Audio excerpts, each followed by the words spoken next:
Have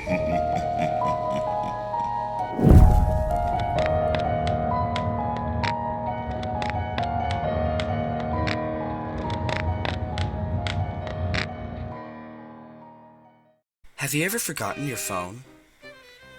When did you realize you'd forgotten it?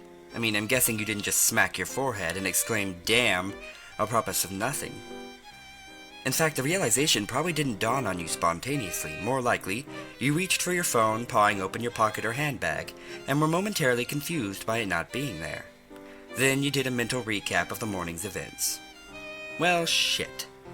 In my case, my phone's alarm woke me up as normal, but I realized that the battery was lower than I expected. It was a new phone, and it had this annoying habit of leaving applications running that drained the battery overnight. So I put it on to charge while I showered instead of into my bag like normal. It was a momentary slip from the routine, but that was all it took. Once in the shower, my brain got back into the routine it follows every morning, and that was it. Forgotten. This wasn't just me being clumsy, as I later researched. It's actually a recognized brain function. See, your brain doesn't just work on one level, it works on many. Like, when you're walking somewhere, you think about your destination and avoiding hazards, but you don't need to think about keeping your legs moving properly. I mean, if you did, the entire world would turn into one massive, hilarious QWOP cosplay. I wasn't thinking about regulating my breathing, I was thinking whether I should grab a coffee on the drive to work. I did. I wasn't thinking about moving my breakfast through my intestines.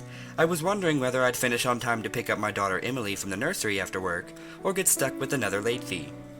This is the thing. There's a level of your brain that just deals with routine, so that the rest of the brain can think about other things. I mean, think about it. Think about your last commute.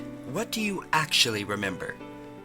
Probably little, if anything. Most common journeys blur into one, and recalling any one in particular is scientifically proven to be difficult.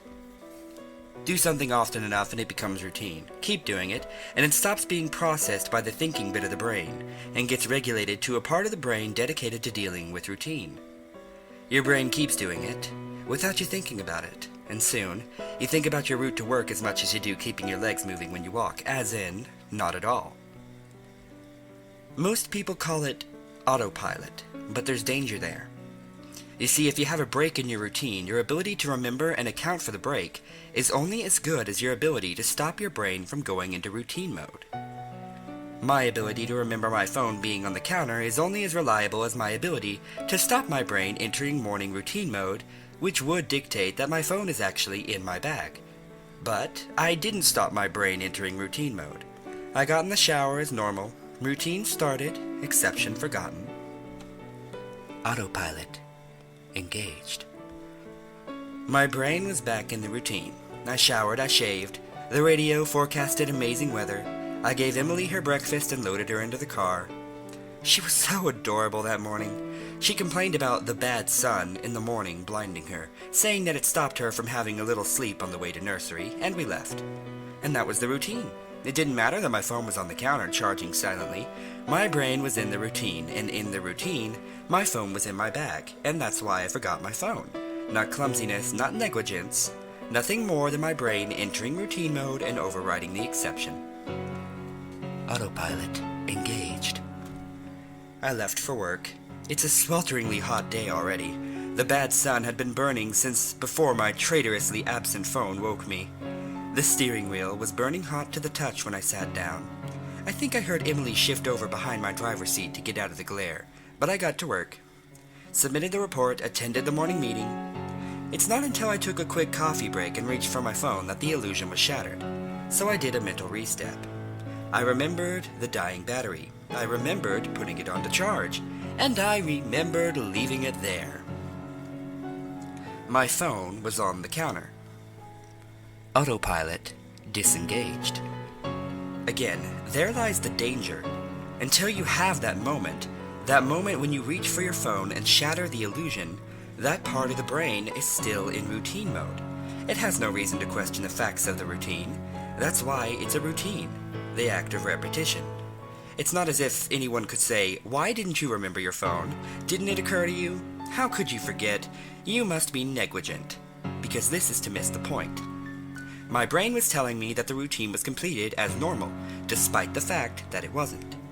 And it wasn't that I forgot my phone. According to my brain, according to the routine, my phone was in my bag. I mean, why would I think to question it? Why would I check? Why would I suddenly remember, out of nowhere, that my phone was on the counter? My brain was wired into the routine, and the routine said that my phone was in my bag. The day continued to bake. The morning haze gave way to the relentless fever heat of the afternoon. Tarmac bubbled. The direct beams of heat threatened to crack the pavement.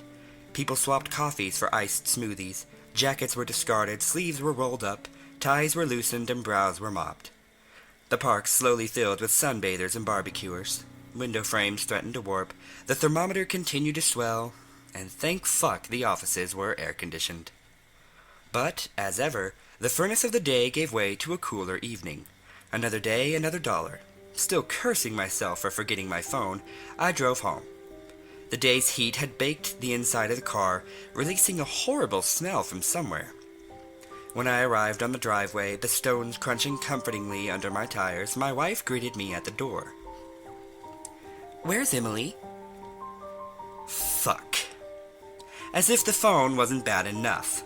After everything, I had left Emily at the fucking nursery. I immediately sped back to the nursery. I got to the door and started practicing my excuses, wondering vainly if I could charm my way out of a late fee, when I saw a piece of paper stuck to the door. "Due to vandalism overnight, please use side door. Today only." Overnight? What? But the door was fine this morning. I froze. My knees shook. Vandals. A change in the routine. My phone was on the counter. I hadn't been here this morning. My phone was on the counter. I had driven past because I was drinking my coffee. I never dropped off Emily. My phone was on the counter. She'd moved her seat and I hadn't seen her in the mirror. My phone was on the counter. She'd fallen asleep out of the bad sun. She didn't speak when I drove past her nursery. My phone was on the counter. She changed the routine. My phone was on the counter. She changed the routine and I'd forgotten to drop her off. My phone was on the counter 9 hours. That car, that baking sun, no air, no water, no power, no help, that heat, a steering wheel too hot to touch, the smell. I walked to the car door, numb and in shock, and opened it. My phone was on the counter, and my daughter was dead. Autopilot. Disengaged.